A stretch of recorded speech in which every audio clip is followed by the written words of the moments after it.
자, 금요일 아침입니다. 시편 73편 15절에서 28절 말씀으로 하나님 주시는 말씀의 교훈과 기도 제목 우리 같이 나누도록 하겠습니다. 한번 기도 제목 따라 하시겠습니다. 세상을 보는 관점이 바뀌게 하시고 하나님을 가까이 하는 복된 삶을 살게 하소서. 아멘. 오늘 말씀이 여러분에게 새로운 힘과 지혜와 능력이 주어지는 역사가 있기를 주의 이름으로 축원드립니다. 이 세상은 부조리와 모순으로 가득 차 있습니다. 그래서 인간의 지혜로는 다 해답을 얻을 수가 없습니다. 우리의 삶에 해답을 얻을 수 없는 일들이 얼마나 많이 있습니까? 경제, 또 건강, 인간관계, 또 우리 자녀의 양육, 또 우리의 미래에 대한 것들. 인간의 지혜로는 해답을 얻을 수 없는 것들이 대부분입니다. 그냥 살아가는 거지요. 그때 순간순간 그냥 임기응변으로 살아가는 것입니다. 특히 악인이 형통하고 의인이 고난받는 현실은 이해할 수가 없고 절망과 고통을 줍니다. 그래서 믿음을 가진 성도들이 그 믿음이 흔들릴 수밖에 없습니다. 그리고 불신자들이 계속해서 불을 축적하고 형통하는 삶을 보면서 열심히 신앙생활 해온 것이 헛되고 부질없다는 그런 잘못된 생각이 들어오기도 합니다. 오늘 시편 73편은 이러한 모순되고 불합리한 현실 속에서 고민하고 갈등하는 시인이 다시 하나님 안에서 문제를 해결하는 모습을 보게 됩니다. 이 말씀이 우리에게 얼마나 큰 힘이 되고 소망이 되는지 모르겠습니다. 시인인 아삽은 믿음이 좋은 사람이었지만은 악인이 번성하고 평화롭게 사는 반면 자신은 의롭게 사는데도 고통받는 현실 속에서 믿음이 심하게 흔들립니다. 하나님이 안 계시다라고 생각하진 않지만 하나님이 과연 능력이 있으신가에 대한 신앙적 회의와 의심이 마음속에 들어왔다는 거죠. 하나님은 이러한 모순된 현실을 알고 계시는가, 또한 해결할 능력이 있으신가 하는 생각이 사실 시인만의 생각이 아니라 오늘날 우리들의 마음속에 들어온 생각이고요. 그리고 그 당시 하나님을 믿다가 배반한 신자들의 모습이기도 했다라는 것입니다. 그런데 시인은 이러한 불신앙적인 생각과 자신이 가지고 있는 믿음 사이에서 갈등을 해요. 갈등을 하는 이유는 하나님에 대한 믿음이 여전히 남아 있는 거죠. 그러면서도 현실을 보면 하나님에 대한 어떤 의심이 지워지지 않는 이런 갈등이죠. 신앙적, 영적 갈등입니다. 그래서 15절에 이렇게 고백을 해요. 15절에 이렇게 고백합니다. 15절 내가 만일 스스로 이르기를 내가 그들처럼 말하리라 하였더라면 나는 주의 아들들의 세대에 대하여 악행을 행하였으리이다. 그런 생각을 말로 했다는 거예요? 안 했다는 거죠? 했다는 겁니까? 결과적으로 안 했다는 거예요. 근데 잘했다는 거죠. 자신이 그들의 불신앙적인 그런 하나님을 배신하거나 또는 악인들의 그러한 불신앙적인 생각을 붙잡고 말로 표현했더라면 자녀 세대에 내가 죄를 지을 뻔했다 라고 고백하는 거죠. 결국은 그렇게 하지 않은 것이 참으로 다행이다. 그 이유는 무엇일까요? 시인은 신앙적인 회의 속에서도 성전을 향해 나아가는 결단을 하게 돼요. 그런데 그곳에서 하나님을 다시 새롭게 만났고 해답을 발견하게 됐다라는 겁니다. 16절 17절을 보겠습니다. 같이 읽습니다. 시작. 내가 어쩌면 이를 알까 하여 생각한즉 그것이 내게 심한 고통이 되었더니 하나님의 성소에 들어갈 때야 그들의 종말을 내가 깨달았나이다. 시인은 세상을 바라보면서 세상의 부조리하고 모순된 문제를 해결해 보려고 했는데 해결은 안 되고 더욱 심한 고통 속에 고민 속에 빠졌다는 겁니다. 그런데 하나님의 성소에 들어가서 하나님의 임재를 경험하고 하나님의 말씀이 들리니까 문제가 해결되었다는 겁니다. 그렇습니다. 악인이 형통하는 세상을 자세히 바라보고 분석하면서 그 모순된 이유를 찾아보려고 했지만 찾지는 못하고 오히려 믿음만 흔들리고 악인을 부러워하면서 악인의 삶의 방식을 따라가고 싶은 유혹만 받았다는 거예요. 그런데 성전에 들어와서 하나님을 바라보고 예배를 드리니까 세상을 바라보는 관점이 바뀌게 되었다라는 겁니다. 인간의 관점에서 하나님의 관점으로 세상을 바라보니까 문제의 해답을 얻게 되었다라는 것입니다. 그것은 악인이 형통하고 평안한 삶을 살다가 죽는 것 같지만 그들의 죽음은 행복이 아니라 멸망이 기다리고 있었다는 거예요. 그들의 종말은 하나님의 공의로운 심판이 예비되어 있었다는 겁니다. 하나님은 이 불의한 세상을 그대로 내버려 두고 계시는 분이 아니라는 것을 분명히 깨닫게 된 거예요. 세상은 여전히 모순덩어리고 부조화로 가득 찼는데 관점이 바뀌니 이 삶의 이 해결책을 얻게 됐다는 거죠. 히브리서 9장 27절에 보면 한 번 죽는 것은 사람에게 정해진 것이요 그 후에는 심판이 있으리. 죽음 이후의 것을 볼 수 없는 것은 당연히 인간의 한계입니다.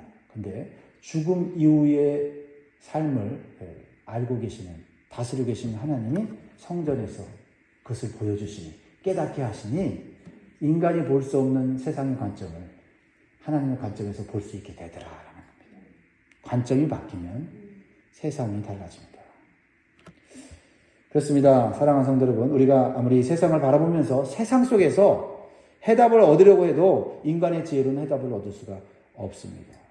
전문가를 통하여 또는 어떤 학자들을 통해서 분석해내는 모든 것들이 우리에게 고개를 끄덕이지만 그러나 그것이 우리의 문제를 전부 해결하는 것도 아니고 또 사람들의 삶의 문제의 색깔과 어떤 그 내용이 다르기 때문에 그 모든 해결책이 우리에게 해당되지 않는 경우도 있더라라는 겁니다. 오히려 세상을 벗어나서 성전에 들어와 하나님께 간절한 마음으로 예배할 때 하나님은 우리의 시각과 관점을 바꿔 주십니다. 그리고 세상에서 고난과 모순된 삶을 견딜 힘을 주시고 불신자들의 삶을 따라가지 않아도 된다고 하는 따라갈 필요가 없다고 하는 믿음의 확신을 얻게 되는 줄 믿습니다. 시인은 자신의 관점이 하나님의 관점으로 바뀌니까 그의 생각이 새로워져요. 그리고 새로운 깨달음이 다가옵니다. 그래서 악인의 형통은 꿈과 같은 것이고 악인의 파멸이 현실이라는 것을 깨닫게 돼요. 꿈과 현실을 정확하게 분별하게 됩니다. 18절, 19절, 20절 보니까 참으로 고개가 끄덕여지는 그런 깨달음을 우리에게 줍니다. 주께서 참으로 그들을 미끄러운 곳에 두시며 파멸에 던지시니 그들이 어찌하여 그리 갑자기 황폐되었는가? 놀랄 정도로 그들은 전멸을 하였나이다. 주여, 사람이 깬 후에는 꿈을 무시함과 같이 주께서 깨신 후에는 그들의 형상을 멸시하리이다. 여러분, 꿈을 꿀 때 밤새 무섭고 괴로운 꿈을 꾼 적이 있으시죠? 얼마나 그 무섭고 두렵고 몸도 잘 안 움직여져요. 피하려고 하는데 안 피해지고, 그렇죠? 막 악한 자가 나를 죽이려고 쫓아오는데 이상하게 발이 안 떨어지는 거죠. 야, 이게 꿈이야, 현실이야. 뭐 얼마나 그 발버둥 치는지 몰라요. 근데 잠에서 깨고 나면 안도의 숨을 쉬면서 꿈이었구나. 다행이다.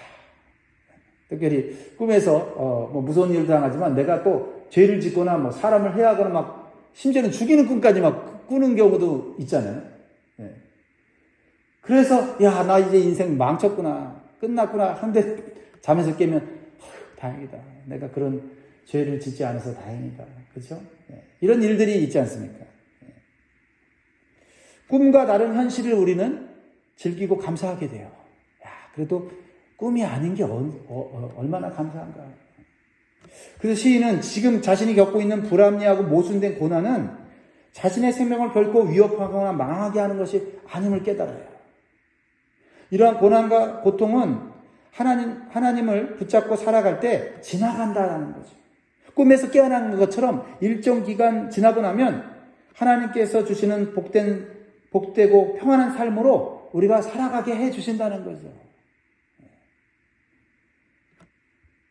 그래서 내가 악인의 생각을 따라가지 않고 악인의 형통을 부러워하지 않고 악인의 삶의 방식을 선택하지 않은 것이 얼마나 다행인가.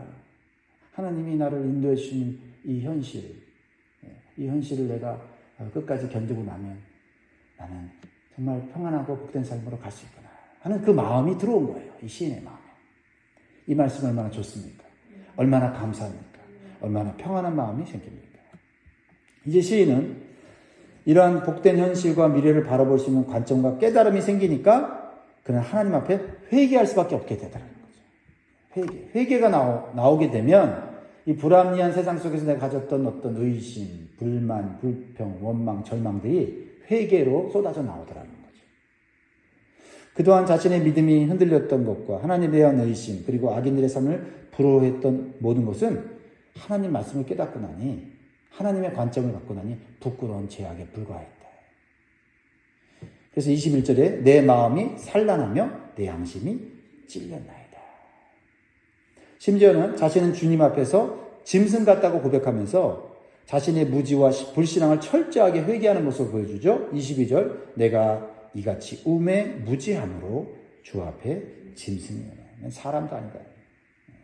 어떻게 하나님을 이렇게 모르고 어떻게 하나님을 이렇게 오해하고 눈에 보이는 그런 현실 때문에 내가 해석하는 이런 삶의 모습 때문에 내 무지 때문에 생긴 것이지 결코 하나님은 내가 생각하는 그런 분이 아니다. 사랑하는 성도 여러분, 우리는 진정으로 하나님을 만나게 될 때 첫 번째 하게 되는 행위는 회개다. 회개하는 사람에게 소망이 있어요. 그래서 세상과 나만 보일 때는 우리는 죄를 짓게 되는데 하나님과 나만 보이면 죄를 회개하게 되더라고요. 그리고 하나님만을 의지하게 되고 붙잡게 되는 믿음을 갖게 된다라는 것입니다. 그래서 우리는 세상에 살다가 믿음이 흔들리고 지치고 힘들 때 우리는 세상에 주저앉아 있지 말고 하나님이 계시는 성전으로 달려나와야 합니다. 그래야 다시 믿음이 회복되고 새로운 시각으로 세상과 문제를 바라보게 된다라는 것입니다. 그렇게 될 때 하나님께서 강한 손과 힘으로 나를 붙잡아 주시는 영적인 체험을 하게 된다는 거죠. 시인이 그걸 경험했죠. 23절 같이 있습니다. 시작. 내가 항상 주와 함께하니 주께서 내 오른손을 붙드셨나이다. 할렐루야. 이런 경험이 성전을 향해 달려오는 여러분들에게 있기를 주의 이름으로 축원드립니다. 그렇습니다. 이렇게 성전 중심의 신앙이 중요합니다. 성전 중심의 신앙은 세상을 다스리고 통치할 영적인 지식과 힘을 줘요. 시인은 세상을 바라보면서 세상 사람들의 모습과 말 속에서 잘못된 교훈을 얻었어요. 그래서 고통스럽고 믿음이 흔들렸습니다. 그런데 어쩌면 세상적인 관점에서 볼 때는 이 성전은 작고 보잘것없는 그런 장소에 불과합니다. 그런데 그럼에도 불구하고 이 시인은 무언가에 이끌렸는지 모르지만 갈등 속에서 세상에 주저앉아서 그냥 머물러 있었을 수도 있는데 어떤 힘에 이끌렸는지 모르지만 성전을 향해 나와 앉아 있더라는 거죠. 그리고 하나님을 바라보며 예배를 드리고 있더라는 겁니다. 그러니까 하나님 말씀이 들려오고 영적인 교훈이 깨달아지는 거예요. 그러다 보니 세상을 바라보는 관점이 바뀌면서 세상을 이길 힘을 주시더라는 거죠.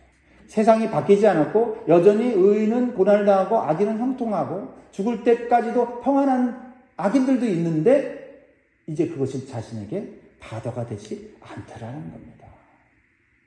왜냐하면 주님이 나와 함께 계심을 경험했고 주님의 말씀을 깨달았고 의인들의 종말, 악인들의 종말이 어떠할 것을 영적인 눈으로 바라볼 수 있게 되었다는 거죠.